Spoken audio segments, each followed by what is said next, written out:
You could just tell us your names. Deb Weinrich. Sharon Gibbs. Okay. And what kind of memories would you like to tell us of the harvest today? We just have memories as children and ice skating at Little Norway. I had seen on your website that someone had talked about Little Norway and had pictures, and we used to go there pretty often. And I specifically remember we would skate until our feet were so cold, and we'd go inside. There was a small building there, and we'd go inside, and they had this huge stone fireplace with these big logs, and everybody would try to crowd around there, and they had benches, and we'd get hot cocoa, and yeah, they served hot chocolate, and sitting there trying to thaw out your feet was always a fun thing to do. And could you tell us where this Little Norway was, where it's located? Because it's not still... No, it's not there. Just as you come off the bridge, right on the right-hand side, you would have to just kind of like go around. There was one street there, I think. I think so. On the right, and you had to like kind of go around and down like a slight embankment towards the creek, but it was like the creek was here, and then Little Norway was here, and the bridge. Okay. So, do you know why it's no longer there? Did something happen? I know that the Iowa Q can get flooded The sometimes. bypass came through The and bypass. took it. Okay.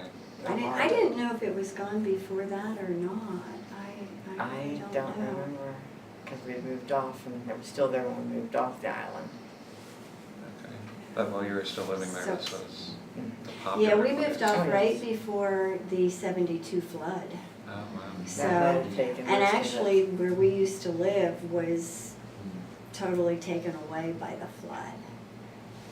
You'd go down, like cross the bridge, go straight down Pine Street to the dead end sign. We could go left or right. You would turn left, and you turned left, and then you kind of had to go down this little alley, and we lived like right from the river. Yeah, we just crossed the, what you call a road. It wasn't a road, it was just a dirt road. We just Yeah, it crossed was and like a went to the little river. alleyway that was And played dirt. net all summer long. Or back to Yeah, the we used railroad to bridge. swim in the river a lot. And at as that time, kids. you could get all the way to Smoking Dam, the back, by going underneath the bridge. We'd ride our bikes all the way to Smoking Dam and back.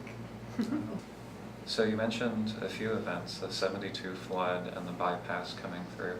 Mhm. How do you think both of those affected the Isle of Q? Oh my gosh, the Quite a flood, yeah. Oh, The flood that took most totally, I houses. think, changed it. Well, during the flood of '72, we had moved off. The flood was at the end of June in '72, and we had moved off, I believe, in March. We say moved off like it's a real island or something, but you know, we moved from the LQ to Orange Street here in Selinsgrove. And I remember we had walked down during the flood, and the water was, you know, over the bridge and almost up to Market Street here. And it was like, oh gosh, I couldn't imagine living there at that time. It would just be awful. It would be horrendous, really. But the place that we lived in was a 3-room house, actually just 3 rooms. My dad was in our dad was in the service, and our mom just had us 3 girls, and you know, there wasn't much she could afford at the time, and so that's where we lived, in a little 3-room house. And it was, I mean, it had plumbing and everything like that, but when the flood came, it had no basement or anything like that, and it just like was washed away, totally washed away.